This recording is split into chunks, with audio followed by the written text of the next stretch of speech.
Hello అండి, welcome back to our channel healthy recipes. ఈరోజు మన రెసిపీ ఏంటో తెలుసా? మన ఆంధ్ర స్పెషల్ కందిపొడి ఎలా చేయాలో చూసేద్దామా?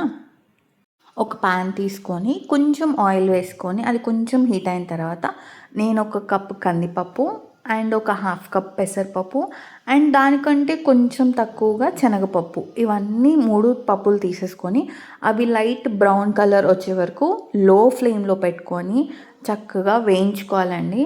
చూస్తున్నారు కదా, ఇలా కొంచెం లైట్ బ్రౌన్ కలర్ వచ్చిన తర్వాత మన పప్పులు వేగిపోయినట్టే. దీన్ని ఒక ప్లేట్లోకి సైడ్కి పెట్టేసుకున్నాము. దీన్ని చల్లారనిద్దాము. ఇవి చల్లారే లోపు మనము కావాల్సిన వేరే ఇంగ్రీడియంట్స్ అన్నీ మనం ఫ్రై చేసేసుకుందాం. సేమ్ ప్యాన్లోనే ఇలా ప్లేట్లో పక్కన పెట్టేసుకుందాం. ఇది సేమ్ ప్యాన్లో కొంచెం ఆయిల్ వేసుకొని మీకు కారానికి తగ్గట్టుగా ఎండుమిరపకాయలు, ధనియాలు అండ్ జీలకర్ర అండ్ కొంచెం హ్యాండ్ఫుల్ ఆఫ్ కరివేపాకు ఇవన్నీ వేసేసుకొని చక్కగా వేయించేసుకోవాలి. ఇవి కొంచెం వేగేసిన తర్వాత ఇందులోనే మనము చింతపండు అండ్ కొంచెం నేను ఇంగువ కూడా యాడ్ చేస్తున్నానండి. టేస్ట్ బాగుంటుందనేసి మీరు కూడా తప్పకుండా వేసుకోండి. అండ్ ఇవన్నీ చక్కగా వేగిన తర్వాత అందులోనే చల్లారనివ్వండి.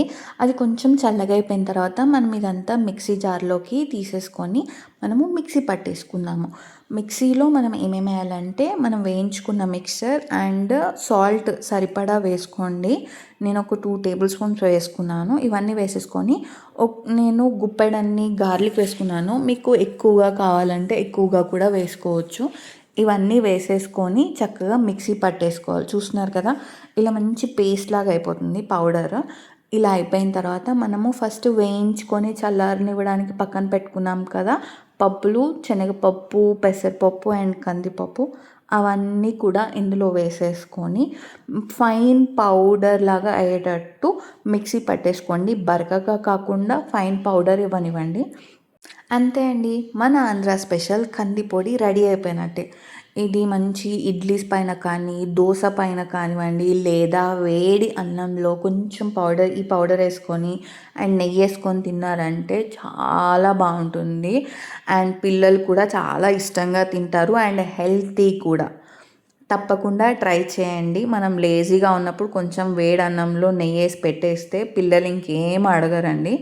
ఇదే తినేసి చక్కగా ఉంటారు కూడా. థ్యాంక్ యూ అండి. బాయ్.